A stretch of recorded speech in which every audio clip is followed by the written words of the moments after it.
2025 through Baker Books. And like I said, those books are out there, and they were so kind to bring and provide complimentary copies of that. Erin loves queso and pickleball, although no one wants to be her partner.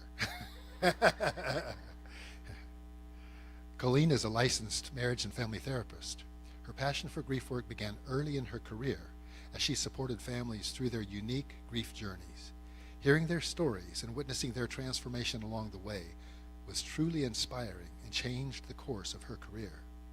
Colleen first joined the Jessica's House family as a volunteer in 2019 and immediately felt at home. She is passionate about our mission and committed to supporting the families we serve well.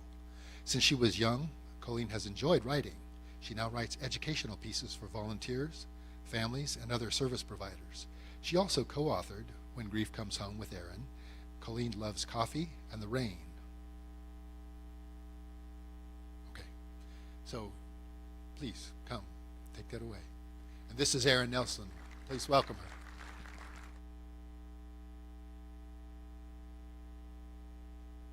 I think I need to be turned on. Is that right? There we are. There we go. You guys can hear me okay?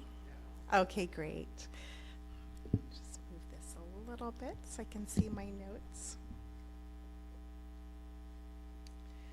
All right, so I want to just start by saying that Colleen and I were in Savannah, Georgia a couple of years ago, and we were at a retreat with our author agency, and we were at a historic hotel in Savannah, right across the street from Forsyth Park. Raise your hand if you've ever been to Savannah and you've ever seen those mossy trees. And it was just so beautiful, and we were so excited to be there, and we were meeting new friends, and we were very excited to go to dinner. And we went to the elevator, and we got to the elevator, and there were several people just gathered around the elevator. We pushed the button to go down to dinner, and nothing happened. Like, just the elevator just didn't come for several minutes. And so one of the people in the group just thought, hey, maybe if we push the up kind of button instead of down, maybe we could hop on and go up, and then we'll come down. So we got on, they push the button, ding, it goes off, we get on the elevator, we start going up, and then crash. And the elevator stopped, and nothing worked in the elevator. I pushed the call button. You really think that's going to work, but just nothing. And I called 911, and it rang and rang and rang. Nobody answered 911. I do not know why. And then we called the front desk. Nothing. Just rang and rang. I even called my husband, Brian, in Turlock, and no, he did not answer my phone call. So we were stuck in this elevator with several people. And, maybe some of you guys can relate on some level. And maybe you've never been stuck in an elevator, but your day doesn't go as planned.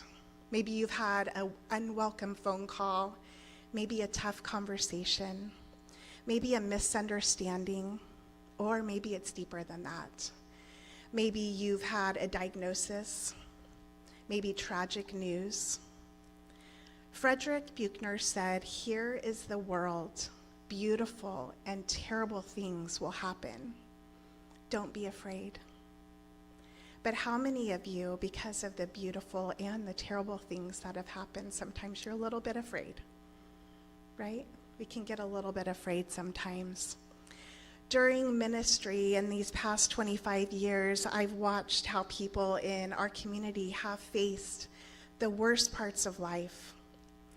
And in our family, and I'm sure in yours as well, we've also faced some really tough times. But I've also seen and experienced how God has created us with resilience and strength. He is with us in every moment. So I want to just start by a practice just to bring us all in. And I know you guys have been together today. You just had lunch. But we're going to just come into this room together, and at Jessica's House, a practice that we like to use is that we like to just think about our five senses. And it's something that we can just say, starting with the words, I am aware. So what is it in this room that you're aware of that helps you feel safe and strong in this space right now? Just one thing. Think about your five senses. It could be something you see, smell, what you feel in this room, whatever it is, and Colleen's going to just circulate. And so go ahead and raise your hand. Just one thing that you feel that helps you feel safe and strong in this room today.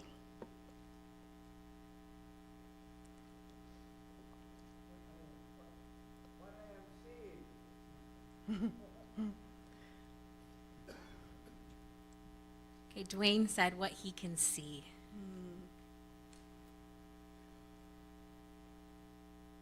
What else? Just one thing that helps you feel safe in this room right now. We're just in the house of the Lord. We're in the house of the Lord. Amen. What else helps you feel safe and strong? I'm not alone. You're not alone. You have your friends around you. Yes. The cross. The cross. Yes. What else?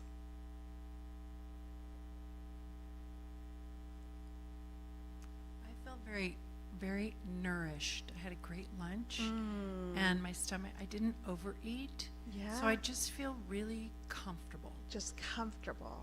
Yes. That feeling of comfort. Fellowship of the believers. This makes me very comfortable. Yes. What else? I know that God is with us. God is with us. We can feel that in the room right now. Thank you. Sometimes just coming into the room and getting in touch with your senses can just help bring you here, and just noticing that you're safe right now. You have your friends surrounding you.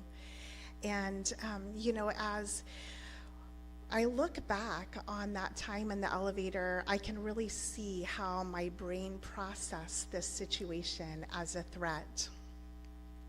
It was really just doing its job to keep me safe. And so my eyes sent a message to my thalamus and then my amygdala.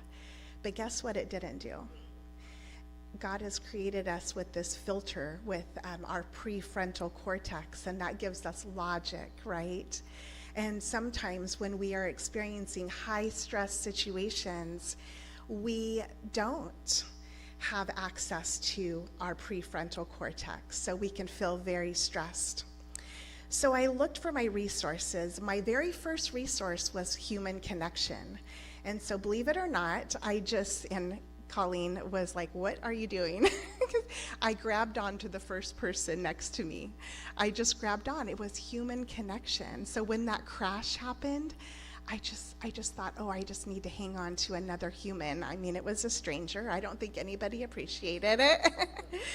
And then I had some coping skills in my toolbox. Something that Colleen and I do with the kids at Jessica's house is we do a practice where we can kind of just sway side to side, because just doing that can help our prefrontal cortex get back online. So anything that we can do to just go side by side can create some comfort in our bodies. Again, I don't think anybody in the stuck elevator appreciated our coping skills. But then I jumped in with another resource I knew, and that's just to call 911. I knew that was a resource for me. And after what felt like a very long time, the firefighters came to help us get out.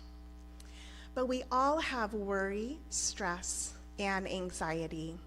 And so I'm going to just go ahead and go through those and tell you the difference between them. Worry is that what if question. And it's sometimes what we ask ourselves over and over again, right? What if this happened? What if that happened? It's a worry cycle that we can get into.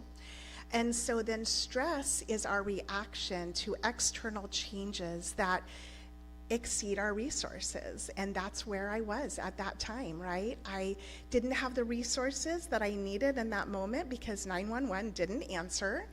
And so this environmental change activates adrenaline and cortisol, and it helps our body and our brain face a threat, right? God has created us like that.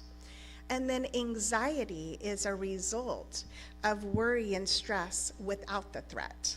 So when our brains and bodies are overwhelmed because of worry and stress, we may be responding as if there was an active stress in that moment. So how many of you guys have ever felt that? It's like there's not a stress, there's not a threat right now in this moment, but we feel anxiety as if there were a threat. And this is what we see at Jessica's house. When a stick feels like a snake, right? It's a stick. Maybe we're going around and we're walking down a path and we see a stick, but we think it's a snake, right? It's not really a threat to us, but we can perceive that as a threat. So what does stress come from? Stress can come from relational tension. It can come from work overload. It might come from school pressure, maybe family expectations, finances, maybe health. And we all have worries, anxieties, and stress. And I think about Jesus and how he faced stress, even just like on the cross, right? He had real emotions in his body. He faced stress in his body. And he even expressed that. He looked for his resources. He talked to his Father. He prayed. He asked his friends to stay with him, right? He asked his friends, please don't leave me. And so he encountered this stress in his body. And as we experience this, we know that this is just a natural part of being human on this earth, is that we will have worry, stress, and anxiety. And so as we start this, you may have seen, we have some art in the back, and we're going to have an opportunity. But first of all, we are going to do art. And maybe you don't do art in your everyday life, but at Jessica's house, we always say, let's not forget to play. Raise your hand if you've ever forgotten to play and have a little fun, right? Sometimes we forget to play, and it's okay.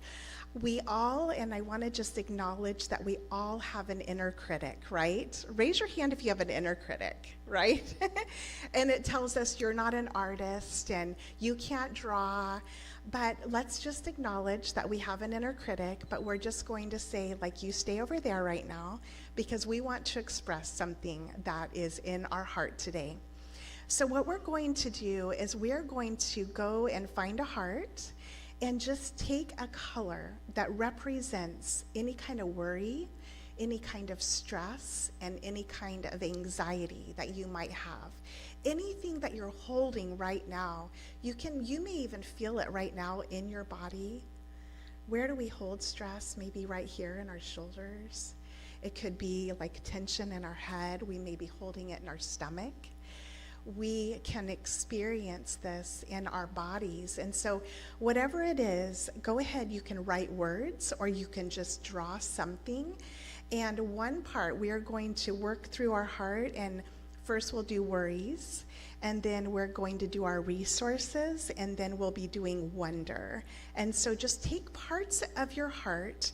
What are the parts of your heart? And it could be just the areas of your heart that you notice that you're holding worry, stress, and anxiety. Go ahead and color that part of your heart in. Hopefully it's not your entire heart, right? It'll just be portions of your heart, because something that we always want to talk about at Jessica's house, and sometimes kids don't know this, right, is that we can hold worry and wonder at the same time. We can trust God that he has a resource for us and that he will never, ever leave or forsake us. And also hang on to wonder and how he provides for us. And also, like, yeah, we have some stress right now, right? We can hold all of that at the very same time. So we're going to go ahead and just go to the back. I want to say that if you are writing down anything, make sure it's something that you're not afraid to share with someone, because you're going to have a little time. So after, we're going to give you some time to write and color. But then I want you to think about something. When you think about your worry, What does it feel like in your body? What texture would you give your worry? Is it really pokey? Is it kind of sharp? Is it smooth? Is it kind of rough? What is your worry? What's the texture of your worry? And what color is it? We talked about that. How big is it? Is it as small as an ant? Or is it as big as a car? Like, what size is your worry? And then how heavy is it? How heavy is your worry? Think about that. And so we'll go ahead and go right now and go ahead and head back to the room and just take a moment. We're going to take about 10 minutes to draw in and color and write down your worries, any kind of stress or anxiety that you're holding today.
test, test, test.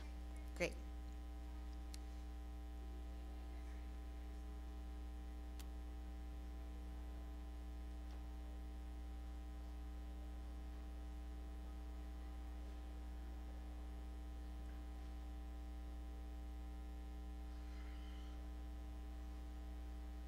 All right. Feel cooler now.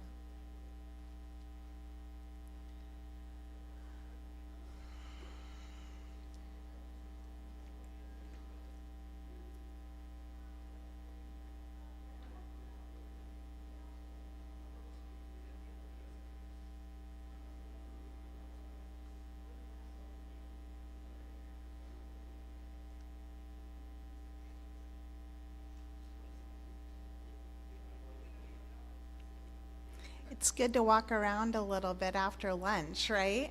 Move around a little bit. Otherwise, we would use these benches to take a little nap. Thanks for doing that.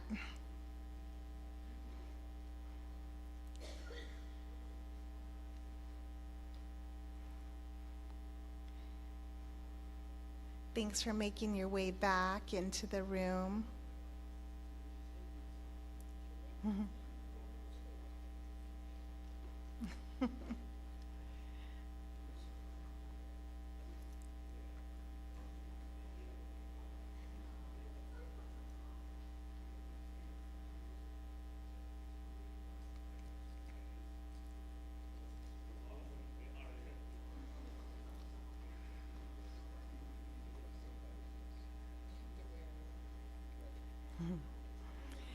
And this little project is going to keep going, so we're going to get up 2 more times.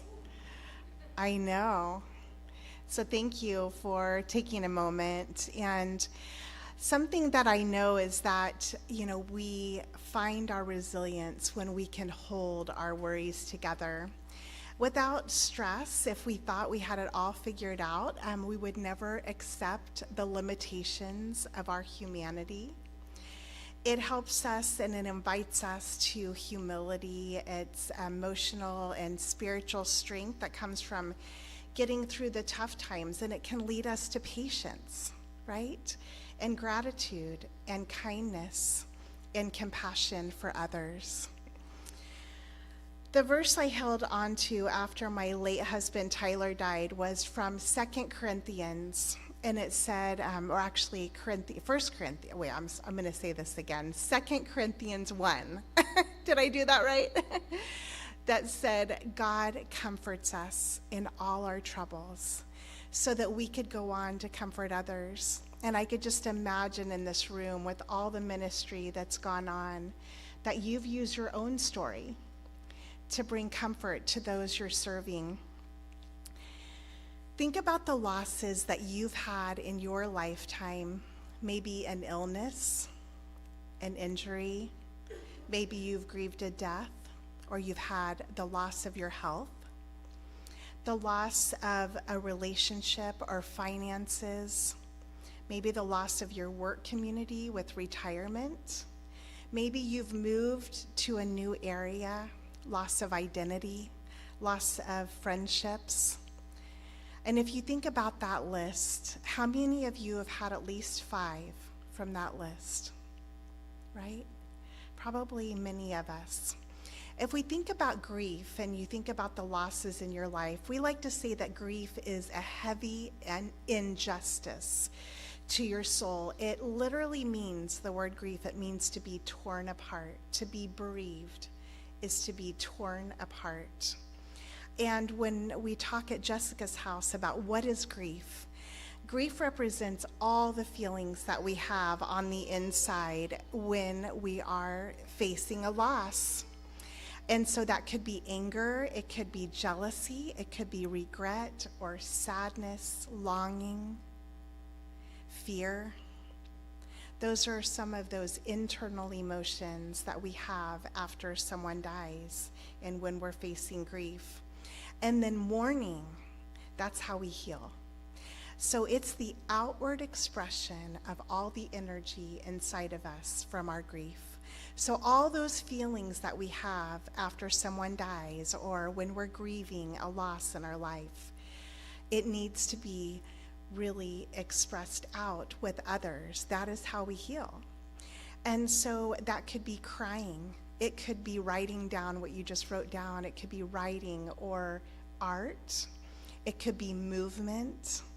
And so whatever we can do to take what's inside and place it outside in community with others is how we heal. And just as God knows how to heal your broken bone, he really knows how to heal your broken heart, right? And we hold all of those emotions of grief. And so when you think about grief, one thing that we know is that God has created us in grief to really dose ourselves.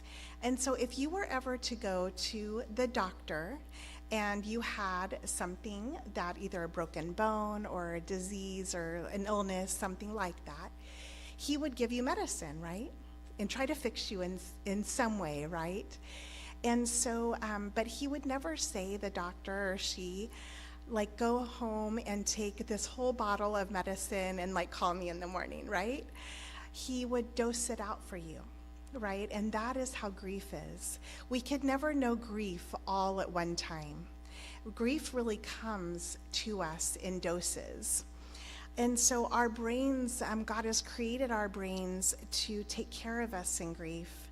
And we grieve in bits and pieces. That is how we grieve. When I think about my husband, Tyler, he died in June. And so it was June 20th that he died. And as I went along in my grief, I couldn't know all the pieces of Tyler that I would miss all at one time. I didn't absorb that loss on June the 20th in 1995. It was in bits and pieces that I grieved him.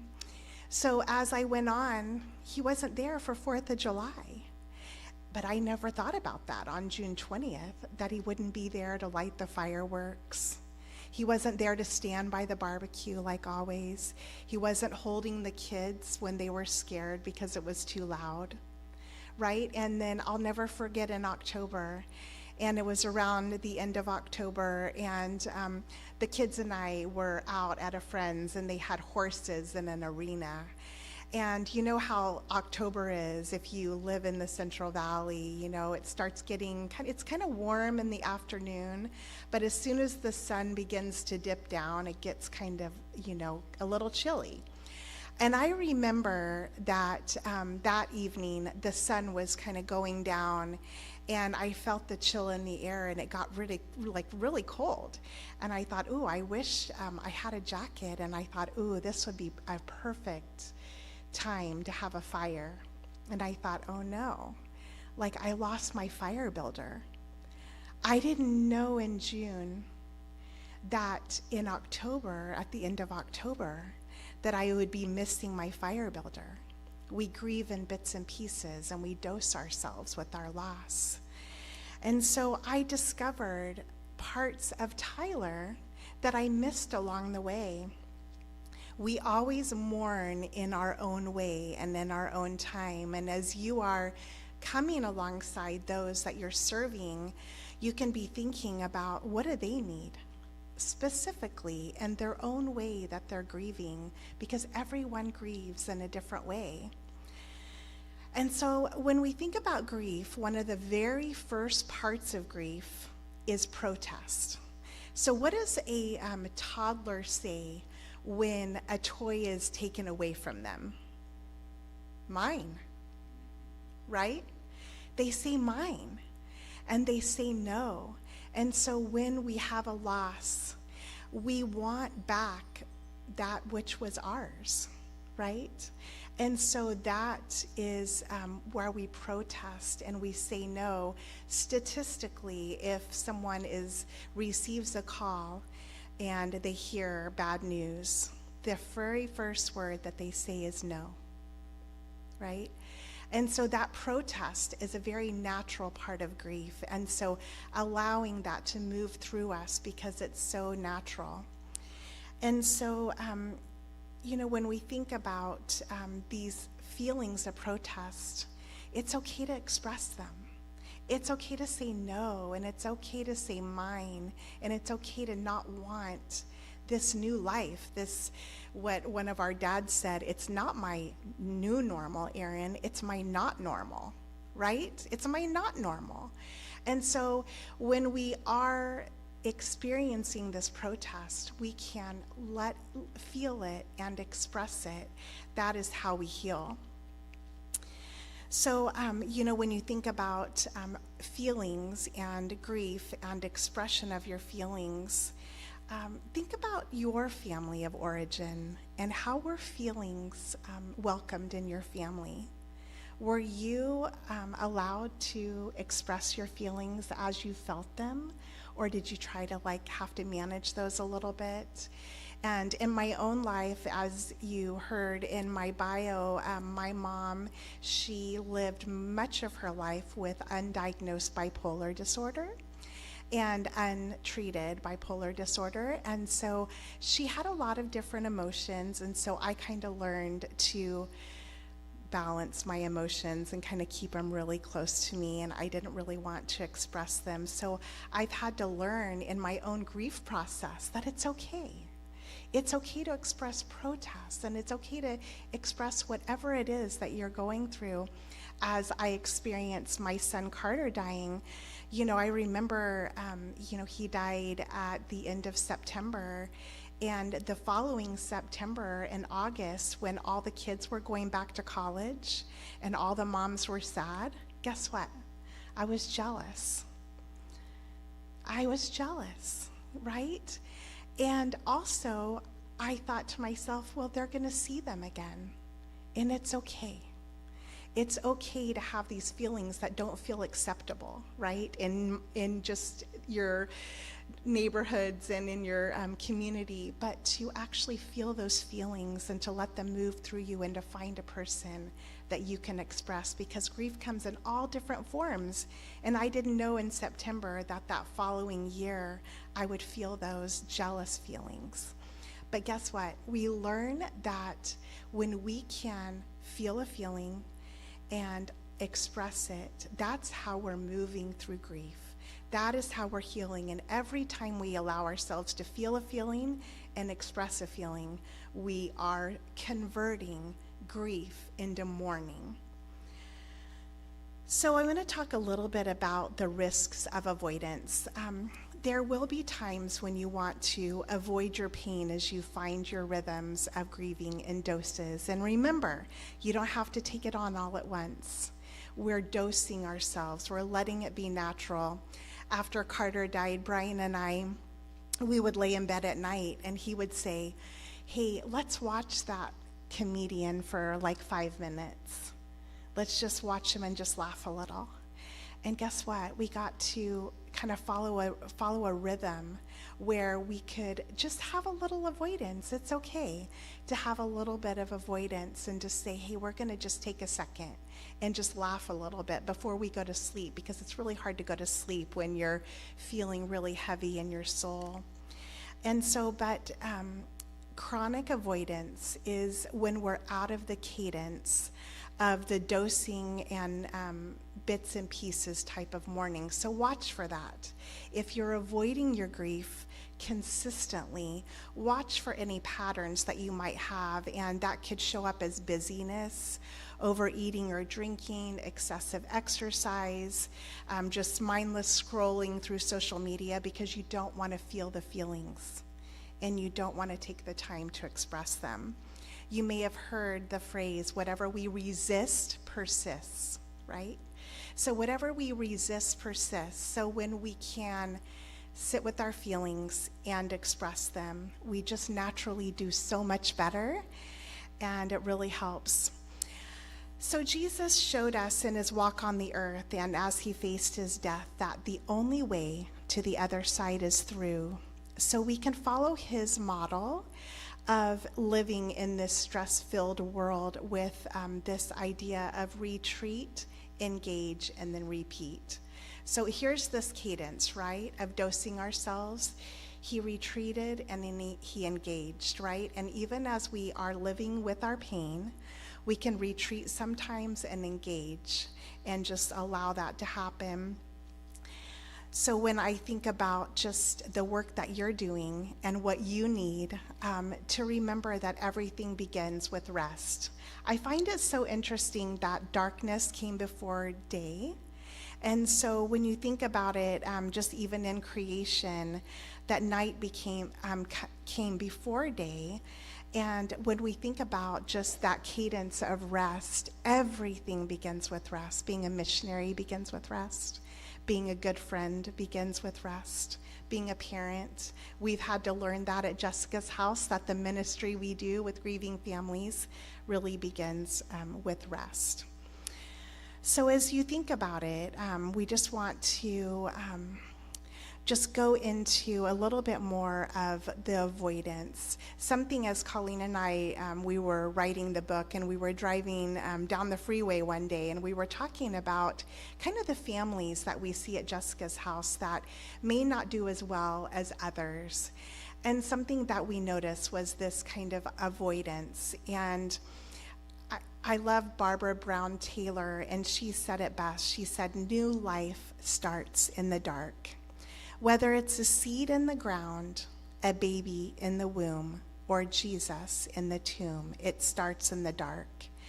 And so we started talking about how that darkness that we want to avoid is so important that we will allow it to be, especially when you are in a time that you've just experienced loss, that there's no way around the grief process. The only way to the other side is through. And we talked about how it's kind of like the golden hour. And so there's a time after a baby is born. Has anyone ever heard about the golden hour, when a baby is just, they just came out of the womb, and they have this little time where they're alert and they're ready to bond with their parent. So this time with mom and dad, it's such an interesting thing because it regulates baby's heartbeat, it regulates mama's blood pressure, and it just is such an important time. And so as we move through grief, if we do it too quickly, we miss that little window of the golden hour. And this is really so key to our healing. And you may notice that the rhythms of grief or stress just take a cadence like other rhythms in nature, like the waves. There's always a building and peaking and receding. And something that I've learned in my own life after experiencing several deaths is that, the storm never lasts forever. It will never, ever rain forever, right? The storm is there and it will end. It really will. So that's part of the trusting process, to allow yourself to go into the darkness, is that is where you find the light. As Gerald Sitzer, who was a pastor who lost his wife and mom and daughter in a car accident said, that I learned to go into the east, into the darkness, because that's where I found the sunrise, right? That is where naturally we will find the light, is if we allow ourselves to sit in the dark. So we're trusting the intensity of the feeling, that it will recede. And so that brewing, peaking, and receding. And, even my response in the elevator, it would have calmed down, right? If I could sit in that feeling, it's that brewing and it's a peaking and then it's receding. And that's how God has created us. So just like the weather, grief, and stress and anxiety are external forces that stir up internal energy, and that energy moves us to reach for what we need. Has anyone ever seen like a weather vane, on a barn, and you just think about how it moves, right? And so if you think about kind of like the wind coming in and it moves, think about how the energy of grief, the energy of stress and worry and anxiety, it's moving in you, and it's creating a place for you to decide what is your next step. What do you need to do next? What is your next resource? So sometimes when you think about it, what do you need? Do you need rest? Do you need a friend to talk to? Do you need a quiet room? Do you need water? Do you need a snack or a meal? Maybe a walk outside? Do you need to be in nature?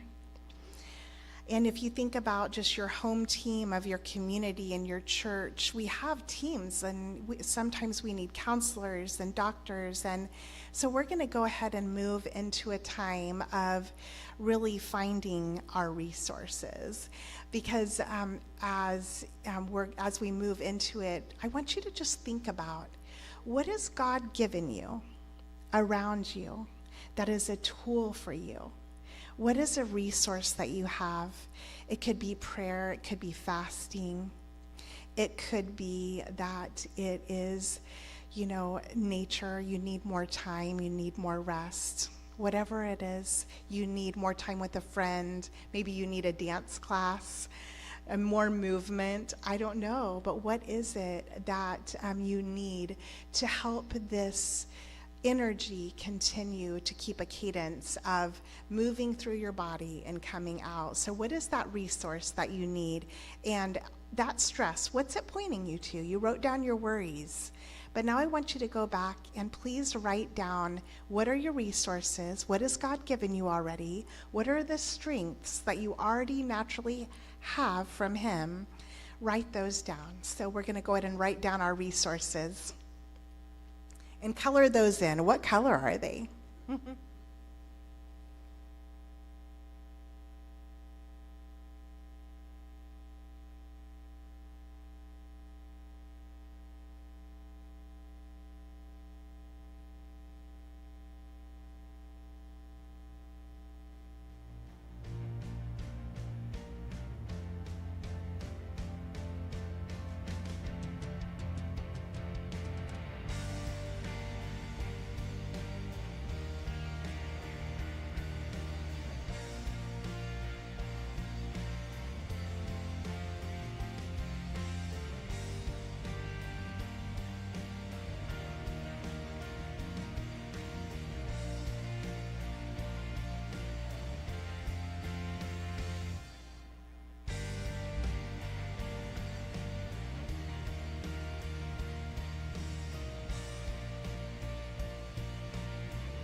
Yes, right? Keep moving, keep moving. Up and down, that's right. All right, thank you for making your way back into the room. In just a moment, Colleen's going to lead us through some activities and some just practices that we find very helpful when we have trauma, when we have stress and worries and grief. And so just make our way back in.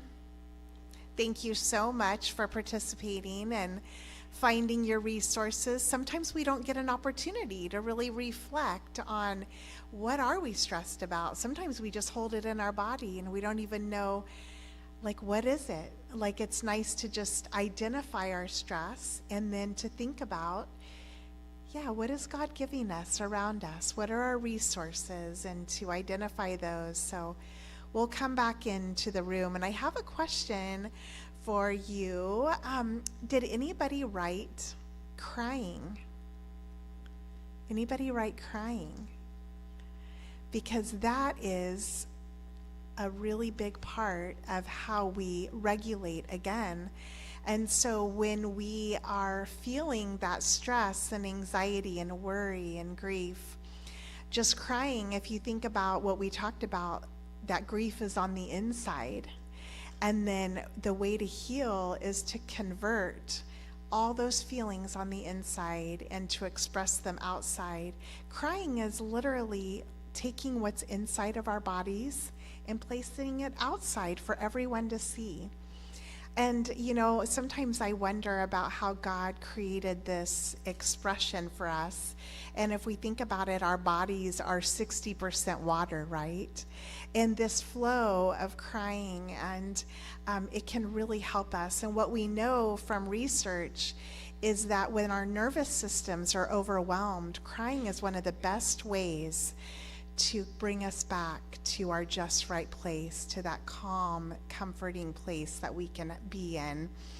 And so, and also what it does is it's kind of a signal to other people that we need a little extra empathy and compassion, right? Because we can't keep it in. There's so much that we can keep in, but no, not when our tears are on our cheeks, right?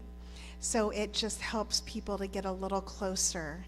It's actually a survival skill that we have, that we can cry. Think about babies, right? It's like, oh, we're going to get a little closer, right? And so, and it's the same thing with our tears. It's a good signal to others. But I'm so excited to have Colleen here, and just know that, like, as we think about crying, you're not going to cry forever. Just like we know the storm never lasts forever. It's okay to let it out. And one of our kids once said it was like he felt this big, heavy sponge inside of him, and when he cried, it was like somebody just wring it out, and he felt so much better. So Colleen is here, and she's going to just do some practices with us. And so here we go. Thank you. I admire Erin and how still she can be when she's up here. I kind of tend to move around a lot, so I'm going to do my best to stay by the mic, but I'm going to move a little bit. So I want to talk about the window of tolerance, which was coined and discovered the term by Dr. Dan Siegel and Stephen Porges years ago. But the idea is this: we all have this just right place within us where we are the best version of ourselves. We all have it. Just think about it. When you feel calm, you feel connected to others, you're able to be curious about your surroundings, you're just the best version of yourself. But life, it's going to push us out of our window of tolerance at times. Sometimes we're pushed into being too hot or hyper activated, That's like being anxious. So when we're pushed into that too hot spot, think about how your body feels when you're holding in that energy of anxiety. Is it a big feeling for you or a small feeling? Now, the opposite, being hypoactivated, being too cold, feeling shut down, withdrawn, depressed. Think about how your body feels if you experience that. Life is going to push us into one or the other, sometimes multiple little trips in one day, where you're kind of pushed out of your comfort zone, something that makes you feel anxious, feel on edge. Here's the good news, and Erin shared it earlier: a storm never lasts forever. And those feelings that flood our body, that energy, anxiety for me is a big energy in my body, feeling completely overpowered by it. But my body only surges that chemical for 90 seconds to give me an opportunity to get myself to safety if I need it. But as Erin shared earlier, we're not always in danger when we're kind of jumping into that place. And so I want to try to get myself back into my window of tolerance. And I can do that because I have resources, just like you guys went out there and identified for yourself. And my resources may look different than yours, but we could all have those to get ourselves to ride that wave and get back into that just right place for Colleen. Same is true for feeling hypoactivated, feeling shut down or withdrawn. We can bring energy to our body. We can engage in resources that kind of help pick us up a little bit, get us moving, and get us back into our best and most ideal version of ourselves. When you're hyperactivated, you're feeling very anxious. Your body, you might notice your body and the movement of that energy through it, feeling shaky or anxious. Breathing is one of your greatest friends. It's the cheapest coping skill we have at our disposal, and it's so good for us. Taking some slow and intentional breaths. When you're feeling anxious, do you ever notice that you kind of breathe maybe a little bit more rapidly? You talk a little more rapidly? That's kind of how your body is responding to it. So bringing it back down to a more controlled state, that is something within your power. One thing that I like to do is pressing my hands over my heart and just reminding myself I'm safe. I'm not in danger right now. I'm okay. Erin found her way back to her just right place after Carter died through going for walks outside. That was something that she learned was helpful for her. The thing about walking is it's also got a superpower to it, which means it's a bilateral movement. And when we can move both sides of our body, it actually stimulates both hemispheres of our brain. And we've got our left logic center, our right emotional center, but when we can get those engaged and talking together, we've got our whole brain working for us. And when our whole brain's online, we can do great things. So moving both sides of your body through a walk, a lot of things that we naturally already engage in that we don't realize are so helpful for us. Erin and Brian also learned to hit a beach ball back and forth to each other because you're engaging both hands. You could do this with a balloon as well. We've done it with the kids at Jessica's house. But also when you are tasked with catching a ball or tossing it in a helpful toss, mine aren't always helpful. Sometimes they go way beyond the person. But when you're doing that, you have to be in your body. You got to be focused. You can't be swirling up here in your worries when you're focused on the task at hand. Even going for a little hike where the ground's a little unsteady, it takes all of your focus when you're walking. That actually helps you. It gets yourself out of your mind and you're back into your body to make sure that your footing is okay.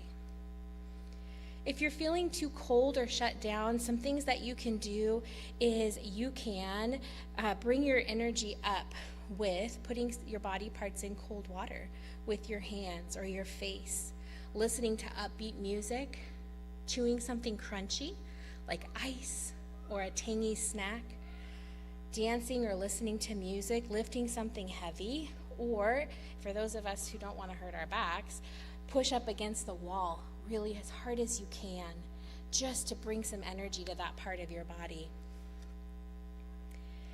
The nice thing about the window of tolerance is that when you're pushed into those uncomfortable spaces, when you use your resources to get yourself back into your window, guess what you've just learned to do? Guess what you've just told your brain? Well, that was hard, but I did it. And it's hard to do hard things, right? It's not fun to get pushed out of our comfort zone. It's scary, it's unfamiliar, it's unknown. But what I try to do when God throws me a curveball, I can ask why and be annoyed, or I can do what I've tried to do more recently. All right, what can I learn here? What can I do? Well, that was a hard conversation, but I did it, so I know I can do it again now. It's power, because as we put ourselves in those situations, or they just happen to us, and we resource ourselves, we are expanding our window of tolerance. Something that maybe would have thrown you off before, now it's not so bad. You got it. You know how to ride that wave. So that's power that you have in your little back pocket. I want to talk about the benefit of co-regulation, which is one of the best little resources you can also add to your toolkit. So our brain is wired with mirror neurons, which is just a really fancy way of saying that it reacts to those that are with you. It mirrors their state of mind. Think about somebody in your life who runs a little anxious, kind of talks fast, kind of just oozes anxiety a little bit, and think about how you feel when you leave their presence. Are you ready for a nap, or are you a little anxious? A little anxious, right? You're co-regulating with them. Your mirror neurons have kind of honed into that, and you're kind of wondering where the threat is yourself. But if we can be with somebody who is in their just right place, that helps you get to your just right place.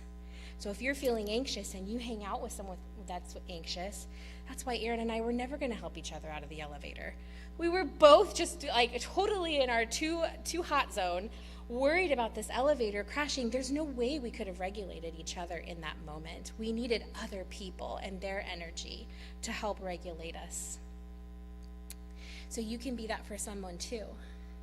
Think about those that you want to surround yourself when you're having a hard day. You can be selective about that. The person that will be a helpful phone call for you, or that you can be near. And then think about that for yourself too. That when you are coming alongside someone and companioning them, as we say in Jessica's house, you need to be in your just right place if possible, before you can be a good companion to somebody else. So utilizing your resources, especially before you go into your ministry, if you have a meeting or a hard conversation or just an event that you're going to, really working within yourself to get kind of balanced before you enter into this space with a lot of people holding a lot of different feelings. Did you know that just thinking of your best friend's face can actually help lower your stress levels?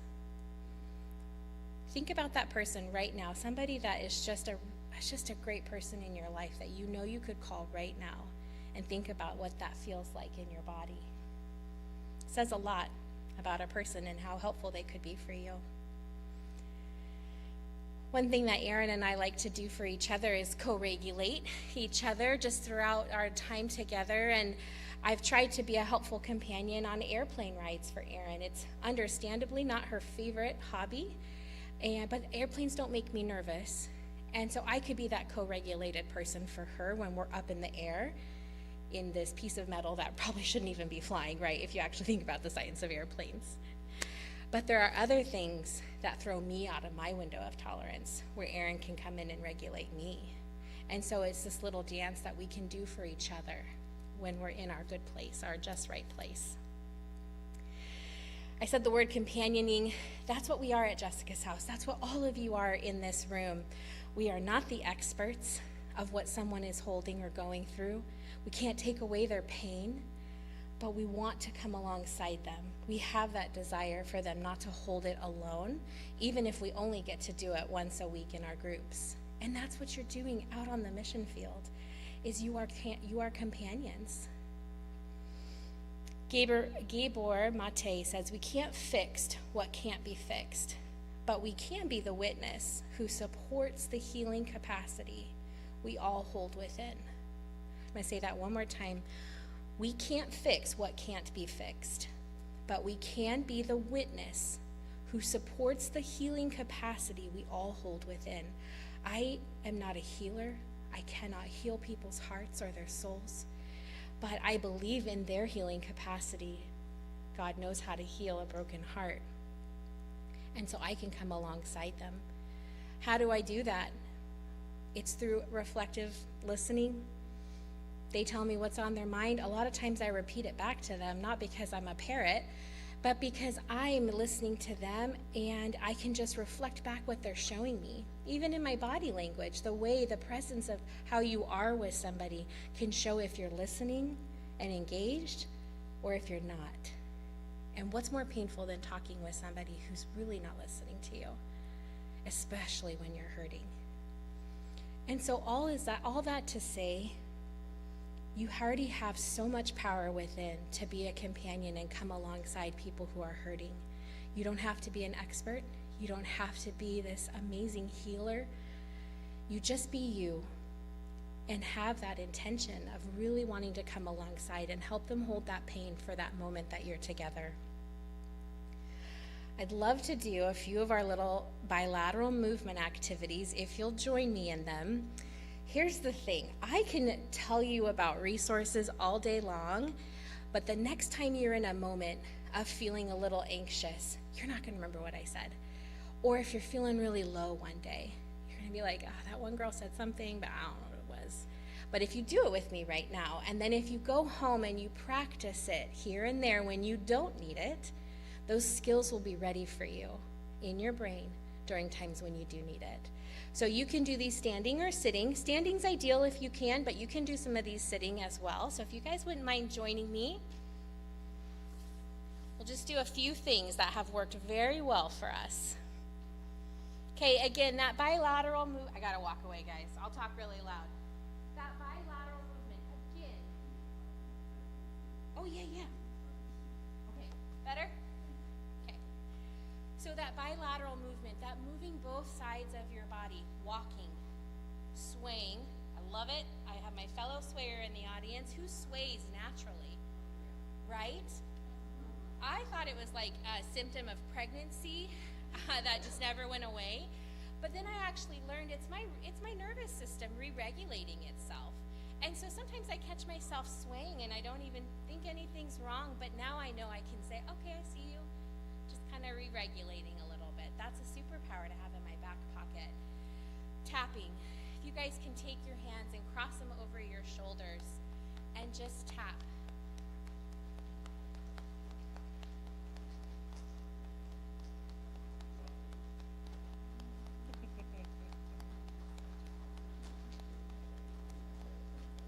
Call this butterfly tapping with the kids at Jessica's house. Even just squeezing your arms, it's just getting yourself back in the present. You're feeling it, you're kind of coming back into your body, but you're also crossing that midline. You're engaging in that bilateral movement at the same time. We had a somatic therapist teach Erin and I at a conference something called breaking the chains. So Erin, how does it start? Does it go like this? Oh, it goes like this, thank you. Okay, so you're gonna cross your arms like this, and it's gonna be a little silly, guys, but it's good. Because when you're holding a lot of energy in your body, what do you wanna do with it? Move it. Move it out of your body, right? And so I'll demonstrate it gently first, but when I say 1, 2, 3, you're gonna say, ha, and you're gonna pull your arms away from you as safely as you want. I don't need any dislocated shoulders on my watch, because I am not a doctor, but you're gonna cross your arms and we're gonna do 1, 2, 3, ha! All right, we can do better than that. Okay, ready? 1, 2, 3, ha! Yeah, okay, one more. 1, 2, 3, ha! Think about after having a hard conversation or you've been holding in a lot of emotions, it's a great way to get it out. Or if you're feeling that lethargic feeling and you need to bring energy into your body, it's a great way to bring in some energy. This one's my personal favorite. We just got through the 4th of July. What do dogs do during fireworks? Hide, shake. Who said shake? Shake. Yes. So we've learned from the animal kingdom. They've taught us a lot. And one of the things that we've learned is that when dogs retreat and shake, that's their response to the energy in their body. That fear that they're holding from the fireworks, that energy, and they're literally shaking it out. And so that's become my very favorite go-to. That is my best way to get all the energy out of my body. It may or may not be your go-to, but it's worth a try. And so we're going to shake it out.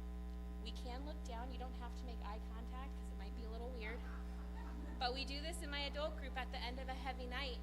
I can feel the energy in the room, and when I know we need to kind of shake it out, I can get those moms and dads to do it with me too. So if you want to look down, but what you're going to do is you're going to shake your hands and your arms and your legs, whatever parts of your body you want to shake.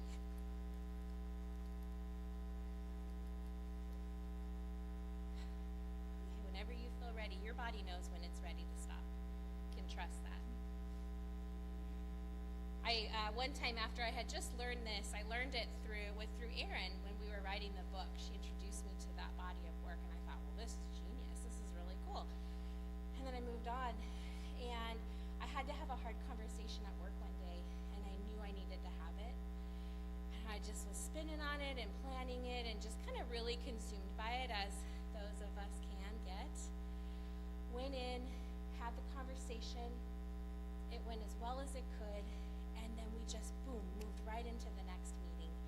And I was standing there getting ready to sit down for our next meeting, and all of a sudden I noticed my hand was shaking, which is not commonplace for me. And I was like, whoa. And I knew exactly what it was because I had just read about it, that my body was still holding in all that energy that I had been building, knowing I had to have this tough conversation. And so I was able to excuse myself, go into my office, and just shake it out. And now it's a joke around Jessica's house. If Colleen's shaking it at her office, you just let her be. And she's going to be great in a few seconds, and she's going to be able to move on. But in all seriousness, that's the trick I have found for myself, along with others. And that's what it is. You're going to just practice. And you're going to know, oh, that really worked for me. Or like, oh, not so much. But again, why do you need to take good care of yourself? Because you're so important. How in the world are you going to take care of others if you're not in your just right place? So it's not selfish to take care of yourself first. That is good self-care before you're able to take care of those around you. I'm going to share the stage again with Miss Erin. I'll let you come up. I patted me off, sorry. Thank you. Good job, guys. All right. Let's see what we have. All right, so thank you so much. And these are all just so good. And if you think about the word companion, it means, if you think about it, compan, with bread. With bread. We're bringing hospitality to the pain of other people. We get to be a companion. We get to break bread with them. We get to come alongside them. So after Tyler and my mom died, I kept having this vision of Jesus with me. And it was like I was in this dark hallway, and he was behind me, and he was just kind of leading me through. And sometimes I would just kind of like see this light at the bottom of a door, and it was like God would just turn me in and just show me a little bit about what he was doing in my life and how he was equipping me and how he was taking care of me and all the ways that he had planned for my future. And I thought we could just do a practice together, if you guys are on board. And if you feel comfortable, just go ahead and close your eyes. And we're gonna just take a deep breath together. And then just let it out. Take another deep breath. And let it out. Just would like you to just imagine Jesus. And he's leading you down a dark hallway, and he says to you, I'm right here.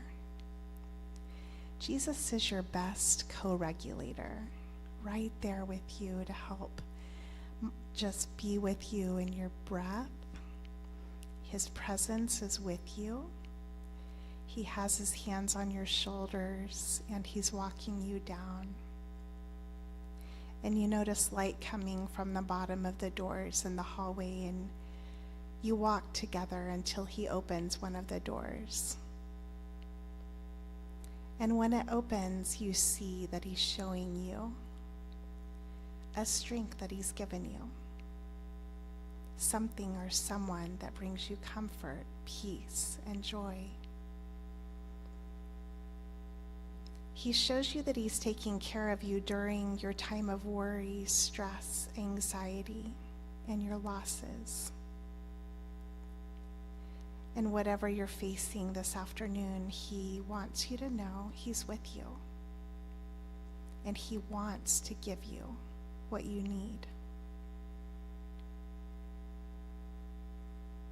What is it that he's showing you right now?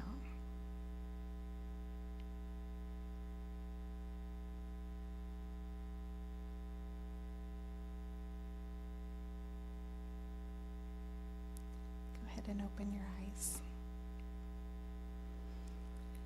We're going to move into a practice in a moment, but I want to just think about the verse about consider the birds in Matthew 6:26, and how Jesus talked to us about the birds, and just consider the birds and how he takes care of everything that they need.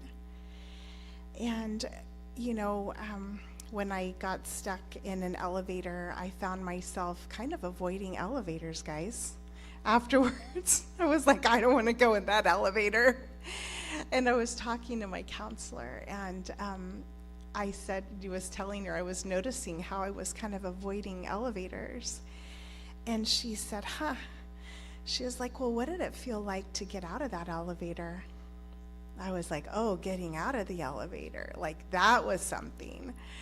And I remember how I jumped out of the elevator, and I ran down the hallway, and I ran down the stairs into this beautiful lobby of this historic hotel. Outside the windows, there were the mossy trees, and it was just wonder.